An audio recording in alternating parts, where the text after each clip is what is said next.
Untuk kaya raya katanya harus bahagia dulu. Tapi bahagia itu kok susah banget ya. Gimana sih nyarinya bahagia? Nah, bahagia ini sebenarnya ada dalam diri kita sendiri. Dan ada langkah sederhana pengalaman saya nih untuk merasa lebih bahagia. Nah, yuk kita mulai ya.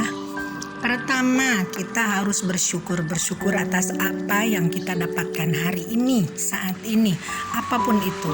Misalkan, aduh bunda aku kan habis kehilangan HP, mas bersyukur karena nanti Tuhan akan menggantikan dengan HP yang lebih bagus lagi. Kalau misalkan kita lagi diuji dengan sakit, bersyukur karena akan sembuh. Jadi semua apapun, situasi apapun, yuk kita syukuri. Kedua, berikan senyum kepada semua orang. Jadi sebelum apa-apa kita senyum dulu. Ke supir angkot kita senyum, ke Gojek kita senyum, ke pasar kita senyum, ke pelayan toko kita senyum. Senyum dulu, basa-basi sama orang. Itu tidak mahal dan itu akan membuka pembicaraan hingga lebih hangat dan akan menarik rezeki lebih banyak lagi tentunya teman-teman ya. Ketiganya, beri bantuan pada orang lain, mungkin bersedekah, mungkin menyeberangkan orang, mungkin membantu kucing yang kelaparan, ngasih makan kucing yang kelaparan. Sifatnya membantu, sifatnya memberi sama orang itu akan memberikan kebahagiaan dan itu akan memberikan kita rasa nyaman juga, merasa berkelimpahan. Kelimpahan itu akan memberikan rasa bahagia. Itu kita mulai sekarang peduli, memberi dan membantu siapapun, baik orang maupun hewan atau apapun itu yang ada di lingkungan kita. Lalu yang keempatnya, kita pelihara hewan. Nah, hewan ini apa? Hewan apa aja yang kita suka? Misalkan burung, kita suka burung ya piaralah burung. Kita suka kucing, piara kucing. Kita suka anjing, piara anjing. Tapi yang piara harimau. Karena harimau ini bahaya. Jangan juga piara buaya. Waduh, janganlah. Ini bukan komunitas kita ya. Kalau yang seperti itu, yang wajar aja. Hingga kita bisa menyalurkan kasih sayang kita terhadap binatang tersebut. Karena dengan memelihara binatang itu kita akan merasa sangat bahagia. Apalagi melihat kelucuan-kelucuan kucing ya, kelucuan-kelucuan hewan-hewan seperti anjing itu kita bikin ketawa tentunya. Nah, inilah yang akan menimbulkan rasa bahagia dan akan menarik rezeki. Lalu yang kelima kita kan pasti memiliki hobi ya. Mungkin ada yang hobi memancing, atau hobi bernyanyi, atau hobi bermain musik. Jadi tiap hari sisihkan waktu antara 30 menit sampai 1 jam untuk melakukan hobi kita, termasuk menulis tentunya ya. Jadi kalau hobi-hobi itu dijalankan, otomatis kita terekspresikan apa yang ada dalam pikiran kita, terekspresikan dan kita bisa melupakan hal-hal yang terjadi yang kurang baik, akan melupakan hal-hal yang memang tidak kita inginkan. Jadi dengan adanya berekspresi, kita di situ akan mendapatkan kebahagiaan yang penuh karena kita di sana akan larut. Jadi jiwa kita akan larut ke dalam hobi kita. Misalkan kita menyanyi, itu kan menemukan flow ya. Kalau menemukan flow itu kita akan merasa hanyut, bahagia ada di situ. Ada kita di situ mindfulness, kita sebagai diri pribadi, kita tidak memikirkan apapun, tapi kita di situ benar-benar menikmati hidup kita dalam emosi kita. Jadi yang hobi menyanyi, kita yuk salurkan hobi kita. Nah, seperti misalkan karaoke itu kan dari Jepangnya ditujukan untuk terapi teman-teman ya sebenarnya. Jadi untuk terapi yang hobi menyanyi, nyanyi di karaoke.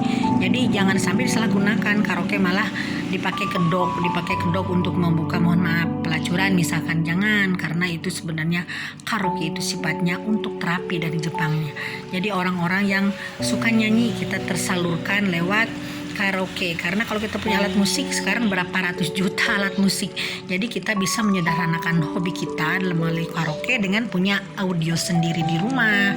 Lebih bagus lagi pakai visual ya, pakai TV, jadi itu lebih sempurna karena kita bisa membaca teks yang ada di dalam karaoke itu yang kita tidak paham. Misalkan kita tidak paham syairnya, nanti bisa dicoba dengan visualnya yang lewat televisi.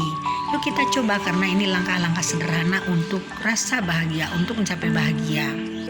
Lalu yang keenam, ada yang lebih sederhana lagi teman-teman, yaitu jalan kaki.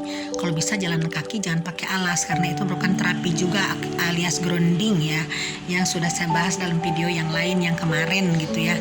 Nah, ini ada jalan kaki. Nah, jalan kaki kita misalkan 1 kilometer atau 500 meter di komplek kampung kita atau di komplek perumahan kita, jalan kaki, ayunkan tangannya seperti anak kecil, ayunkan seperti tentara berbaris itu, tapi santai, dengan gaya santai, dengan kita menikmati. Jangan membayangkan hutang piutang kita, jangan membayangkan kita penderitaan habis dimarahin mertua, misalkan, jangan dibayangkan. Jadi kita nikmati mindfulness, benar-benar jalan kaki di situ, ayun-ayunkan tangan sambil berdendang-dendang, nyanyi kecil, itu lebih bagus lagi. Jadi bahagia ini tidak sulit sebenarnya teman-teman ya. Yang penting kita nikmati hari ini, jangan memikirkan yang kemarin, karena kemarin itu sejarah dan masa depan itu juga kan belum tentu. Hanya untuk hari esok ini juga kita yang penting berusaha dan berdoa. Lalu yang ketujuh nih, ini semua kan berkat pemikiran saya. Jadi ini bukan dikutip dari manapun ya, tapi berdasar pengalaman saya. Setelah itu, kita apapun yang kita inginkan, letting go, serahkan semuanya pada Yang Maha Kuasa. Jadi percayakan aja, biarkan semuanya ini urusan Tuhan. Toh kita hanya bersyariat, kita hanya berusaha. Jadi teman-teman jangan, oh Tuhan ini jangan begitu. Itu sama dengan memborongkan Tuhan. Jadi yang pasti kita memang harus selalu memasrahkan semua yang ada dalam kejadian kita, hingga nanti Tuhanlah yang bekerja untuk kita.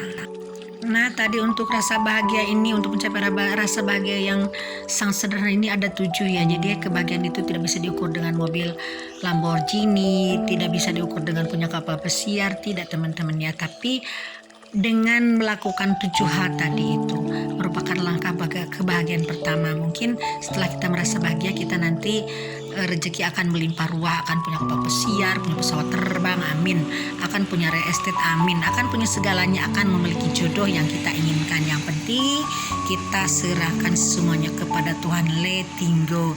Jangan sampai kita ada rasa tidak percaya, karena sepenuh-penuhnya iman itu karena kita sudah percaya pada yang menciptakan kita, Yang Maha Kuasa.